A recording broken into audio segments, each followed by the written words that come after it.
नमस्कार दोस्तों, स्वागत है आपका एक और नई वीडियो में। तो आज की वीडियो में हम बात करेंगे एक महत्वपूर्ण पत्र जिसका नाम है नियुक्ति हेतु आवेदन पत्र। ये अक्सर एग्जाम में पूछ लिया जाता है, चाहे आप 10वीं में हो या आप 12वीं में हो। देखिए, 3 तरीके के पत्र पूछे जाते हैं। एक साफ सफाई हेतु पूछा जाता है, दूसरा बैंक से ऋण प्राप्ति हेतु पूछा जाता है, तीसरा नियुक्ति हेतु आवेदन पत्र पूछा जाता है। 2 मैं पहले ही करा रखा हूँ, यानी साफ सफाई हेतु और बैंक से ऋण प्राप्ति हेतु। उनका लिंक नीचे डिस्क्रिप्शन में मिल जाएगा, उन्हें भी आप देख सकते हैं। आज मैं जो कराने वाला हूं उसका नाम है नियुक्ति हेतु आवेदन पत्र। इसको किस तरीके से लिखना है और किस पर ज्यादातर पूछा जाता है। कई तरीके से पूछा जाता है, लेकिन जो ज्यादातर पूछा जाता है हमें उस पर फोकस करना है। तो जो सबसे ज्यादा पूछा जाता है वो हिंदी प्रवक्ता पद के लिए पूछा जाता है, यानी हिंदी प्रवक्ता पद पर नियुक्ति हेतु सबसे ज्यादा आवेदन पत्र पूछा जाता है। तो किस तरीके से आपको लिखना है सबको चलिए समझते हैं। जब भी आप लिखना स्टार्ट करें, मैं थोड़ा समझा दूं कि जब भी आप पत्र लिखें या निबंध लिखें तो एक नए पेज से स्टार्ट करें। ऐसा नहीं करना है कि आधा पेज भरा हुआ है और आधे पेज से हम स्टार्ट कर दिए पत्र को लिखना या निबंध को लिखना। निबंध और पत्र जब भी आप लिखें तो नए पेज से स्टार्ट करें। किस तरीके से लिखना है, तो ये नियुक्ति है तो आवेदन पत्र जब भी आएगा, हिंदी प्रवक्ता पद पर नियुक्ति है तो एक आवेदन पत्र लिखिए। तो किस तरीके से आपको लिखना होगा, और ये मोस्ट इंपोर्टेंट है। अब यहाँ पर सबसे पहले आप डालेंगे कॉर्नर में सेवा में। सेवा में डालने के बाद आप डालेंगे, देखिए नियुक्ति हेतु यानी हिंदी प्रवक्ता पद के लिए लिखना है, हिंदी अध्यापक के लिए। तब आपको क्या करना है, स्कूल का नाम डालना है। किसी भी स्कूल का नाम आप बनाकर यहाँ पर डाल सकते हैं। पहले आप डालेंगे प्रधानाचार्य महोदय, फिर उसके बाद में जैसे मैंने डाला है राजकीय उच्च माध्यमिक विद्यालय रामनगर लखीमपुर खीरी। इस तरीके से मैंने बनाकर डाल दी। मैंने पहले स्कूल का नाम डाला, फिर यहाँ पर मैंने एक शहर का नाम, यानी कहाँ पर स्कूल है तो रामनगर में स्कूल है। और रामनगर कौन से जिले में पड़ता है, तो वो लखीमपुर जिले में पड़ता है। इस तरीके से मैंने उसका पता भी बनाकर डाल दिया। यानी सबसे पहले आप डालेंगे सेवा में, फिर प्रधानाचार्य महोदय राजकीय उच्च माध्यमिक विद्यालय रामनगर लखीमपुर खीरी, ये स्कूल का पता हो गया। और किसको पत्र लिख रहे हैं उसका पूरा पता हो गया। फिर आप डालेंगे विषय, हिंदी प्रवक्ता पद पर नियुक्ति हेतु। विषय क्या रहेगा, हिंदी प्रवक्ता पद पर नियुक्ति हेतु। और यही सबसे ज्यादा पूछा जाता है हिंदी प्रवक्ता पद के लिए ही, और इसीलिए मैं इसी को करा रहा हूँ। बिल्कुल आसान तरीके से सब कुछ समझ में आएगा, बस लास्ट तक बने रहिएगा। और लास्ट में मैं बता दूंगा कि आप इसकी पीडीएफ कैसे डाउनलोड करेंगे। तो ये बिल्कुल पीडीएफ फ्री में आपको मिल जाएगी, साफ सुथरी पीडीएफ। तो यहाँ पर विषय क्या डालेंगे, हिंदी प्रवक्ता पद पर नियुक्ति हेतु। फिर आगे डालना है मान्यवर। जिस तरीके से लिखा है आपको इसी तरीके से लिखना है। यानी जहाँ पर मैंने सेवा में श्रीमान सेवा में लिखा है, फिर उसके बाद यहाँ पर थोड़ा सा जगह छोड़कर, यानी इधर नहीं लिखना है, इसके बराबर में हल्का साइड से इधर लिखना है प्रधानाचार्य महोदय राजकीय उच्च माध्यमिक विद्यालय रामनगर लखीमपुर खीरी। फिर आपको इसी के सामने जस्ट लिखना है विषय, विषय हिंदी प्रवक्ता पद पर नियुक्ति हेतु। फिर आपको मान्यवर लिखना है। फिर मान्यवर लिखने के बाद आपको इसके बराबर से नहीं लिखना, हल्का सा इधर से छोड़कर लिखना है। क्या लिखेंगे, राज्य की शिक्षा विभाग की वेबसाइट के माध्यम से मुझे यह ज्ञात हुआ है। यानी हम बता रहे हैं कि मुझे कैसे पता चला है कि आपके स्कूल में हिंदी प्रवक्ता पद के लिए एक पद रिक्त है, तो वो हम बता रहे हैं। तो राज्य की शिक्षा विभाग की वेबसाइट के माध्यम से मुझे यह ज्ञात हुआ है कि आपके विद्यालय में पीजीटी हिंदी का एक पद रिक्त है।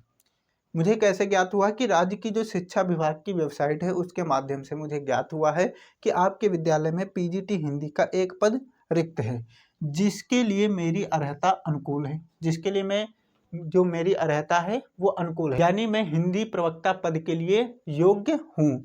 अपनी शैक्षणिक योग्यताओं की जानकारी देने हेतु पत्र के साथ अपने अंक पत्रों एवं प्रमाण पत्रों की प्रतिलिपियां संलग्नक के रूप में जमा कर रहा हूं।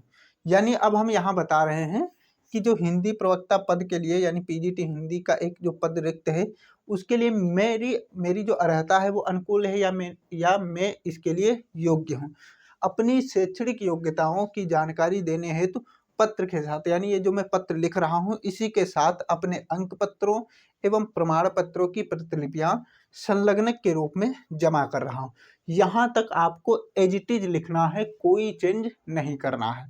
और ये मैं बता दूं कि जो नियुक्ति है तो आवेदन पत्र पूछे जाते हैं, उनमें से 95% चांस में यही हिंदी प्रवक्ता पद के लिए ही पूछा जाता है। 12th में अगर बात करें तो भैया ये सबसे टॉप पे रहता है, यानी आप इसको 95 प्लस के ऊपर भी मान सकते हैं। 12th में इस तरीके से पूछा जाता है। तो अब इसके आगे आपको क्या लिखना है, चलिए उसके बारे में समझते हैं। लेकिन यहाँ पर अगर आपको दिक्कत है तो एक बार फिर से समझ लीजिए। सबसे पहले सेवा में डालेंगे, इसके बराबर से नहीं लिखेंगे, हल्का साइड से यहाँ लिखेंगे प्रधानाचार्य महोदय, फिर राजकीय उच्च माध्यमिक विद्यालय रामनगर, कोई सा भी शहर का नाम यहाँ पर डाल देंगे, फिर किसी भी जिले का नाम यहाँ पर आप डाल सकते हैं। फिर विषय डालेंगे, विषय किस विषय से लिख रहे हैं, हमें हिंदी प्रवक्ता पद पर नियुक्ति है तो एक पत्र लिख रहे हैं, यानी हमको क्या चाहिए, हिंदी प्रवक्ता पद पे नियुक्ति चाहिए। फिर आपको मान्यवर डालना है, यहाँ से नहीं लिखना है, इसके बराबर से जहाँ से कॉमा लगा है यहीं से आपको लिखना प्रारंभ करना है। जहाँ जो जो मैंने लिखा है सेम टू सेम आपको इसी तरीके से लिखना है। अब चलिए आगे आपको क्या लिखना है उसके बारे में समझते हैं। अभी तक हमने जितना समझा उसके आगे से आप किस तरीके से लिखेंगे, चलिए उसके बारे में समझते हैं। जो भी अभी तक हमने समझा उसको एज इट इज लिखेंगे, फिर एक लाइन छोड़कर नई लाइन से लिखेंगे। अतः आपसे विनम्र निवेदन है कि मेरी शैक्षणिक योग्यताओं और अनुलग्नकों को देखने और पूर्ण रूप से विचारने के बाद मुझे हिंदी शिक्षक के रूप में बच्चों व राष्ट्र की सेवा करने का अवसर प्रदान किया जाए। यानी अब हम विनम्र निवेदन कर रहे हैं, यानी कि जल्दी भैया हमें नियुक्ति दे दो हिंदी प्रवक्ता पद पर। तो विनम्र निवेदन कर रहे हैं कि अतः आपसे विनम्र निवेदन है कि मेरी शैक्षणिक योग्यताओं और अनुलग्न को, यानी जो हम लगा रहे हैं प्रमाण पत्र वगैरह लगा रहे हैं उन्हें अनुलग्न बोलते हैं, अनुलग्न को देखने और पूर्ण रूप से विचारने के बाद मुझे हिंदी शिक्षक के रूप में बच्चों यानी बच्चों की सेवा करने के लिए और राष्ट्र की सेवा करने का अवसर प्रदान किया जाए। इतना जैसे ही आप लिखेंगे फिर जस्ट उसके नीचे आपको लिखना है धन्यवाद। धन्यवाद लिखने के बाद आप हेडिंग डालेंगे एक नई संलग्नक। जिस तरीके से लिखा है आप एज इट इज इसी तरीके से लिखेंगे, कोई इसमें चेंज नहीं करना है। यहाँ पर क्या लिखा है, संलग्नक। संलग्नक में आप पहले पॉइंट में लिखेंगे कि matric, intermediate, BA, BEd, BEd के अंक पत्रों की प्रतिलिपियां, यानी हम यहाँ पर जो आपको प्रदान कर रहे हैं, आपको जो प्रतिलिपियां दे रहे हैं वो मैट्रिक यानी हाई स्कूल की हैं, इंटरमीडिएट यानी 12th की हैं, बीए की हैं, बीएड की हैं, यानी इनके जितने भी अंक पत्र हैं इन सब के उनकी प्रतिलिपियां आपको संलग्नक के रूप में जमा की जा रही हैं। यानी एप्लीकेशन फ्रंट में होगा, उसके पीछे जो फोटो कॉपी लगती हैं, जैसे हम कोई फॉर्म भरने जाते हैं तो उसमें आधार कार्ड, पैन कार्ड वगैरह वगैरह लगता है, ठीक उसी तरीके से फॉर्म तो ऊपर रहेगा, जो एप्लीकेशन रहेगा वो ऊपर, ठीक उसी के नीचे मैट्रिक, इंटरमीडिएट की ये सभी हम अनुलग्नक के रूप में जमा कर रहे हैं। आपको इस तरीके से मतलब जमा नहीं करनी, पर आपको एप्लीकेशन में लिखना है कि भाई हम ये जमा कर रहे हैं मैट्रिक, इंटरमीडिएट, बीए एवं बीएड के अंक पत्रों की प्रतिलिपियां। फर्स्ट हेडिंग डाल दिया। दूसरी आपको जो लिखना है लाइन वो लिखनी है क्रिकेट टूर्नामेंट में राज्य सरकार की ओर से प्राप्त पुरस्कार पत्र की प्रतिलिपि। यानी ये हम अपनी तरफ से लिख रहे हैं, हमें कुछ और राज्य सरकार की तरफ से कुछ भी पुरस्कार मिले हैं, आपको जो समझ में आए वो आप यहाँ पर डाल सकते हैं। जैसे यहाँ क्रिकेट पड़ा है, आप टूर्नामेंट की तरफ से कोई पुरस्कार बनाकर डाल सकते हैं, कोई ओरिजिनल नहीं डालना है, यानी आपको एक ही नहीं रखना है, कम से कम 2-3 पॉइंट यहाँ पर लिख देने हैं। 2-3 पॉइंट लिखेंगे तो एक अच्छा पत्र लिखने में और समझने में एग्जामिनर को भी लगेगा। जैसे ही आप इतना लिखेंगे फिर आपको डालनी है दिनांक। दिनांक आपको समझना है कि किस तरीके से दिनांक डालनी है। बहुत से बच्चे क्या करते हैं कि ऐसे, जैसे यहाँ पर लिखा है 2 जनवरी 2026, तो बहुत से बच्चे क्या करते हैं ऐसे लिखेंगे 2 जनवरी के लिए 1 फिर 2026, तो इस तरीके से बहुत से बच्चे लिखते हैं। और बहुत से बच्चे क्या करते हैं इस तरीके से लिखेंगे 201-2026 इस तरीके से। तो आपको इस फॉर्मेट में कभी भी नहीं डालना, ये दोनों फॉर्मेट गलत हैं। बोर्ड एग्जाम खुद बोल चुका है कि इस तरीके से आपको जो दिनांक है वो नहीं डालनी।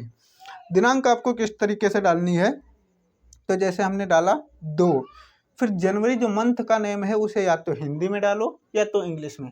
अगर हिंदी पत्र लिख रहे हो तो हिंदी में डालना सही रहेगा, अगर इंग्लिश पत्र लिख रहे हो यानी लेटर लिख रहे हो तो आपको यहाँ पर इंग्लिश में डालना है। शॉर्टकट में भी डाल सकते हैं, तो आप उसी तरीके से डालेंगे। तो दिनांक आपको डालना है, जैसे मैंने, दिनांक में कोई लेना देना नहीं, आप कोई भी दिनांक डाल सकते हैं, पर सन आपको सेम टू सेम ही डालना है। ऐसा नहीं सन भी बदल दिए 32-36 कर दिए, अभी चल 26 रहा है।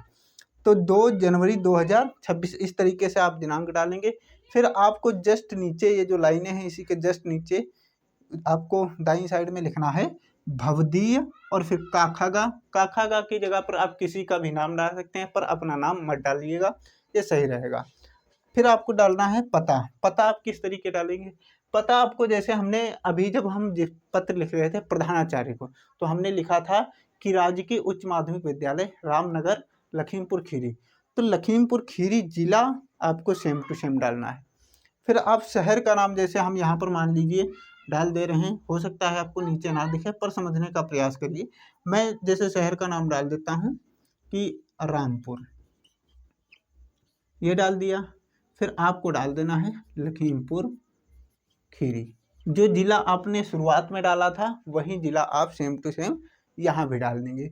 तो इस तरीके से आपको नियुक्ति हेतु आवेदन पत्र लिखना है और ये पत्र बहुत ही ज़्यादा पूछा जाता है और हिंदी की संपूर्ण तैयारी आपके इस चैनल पर कराई जाएगी।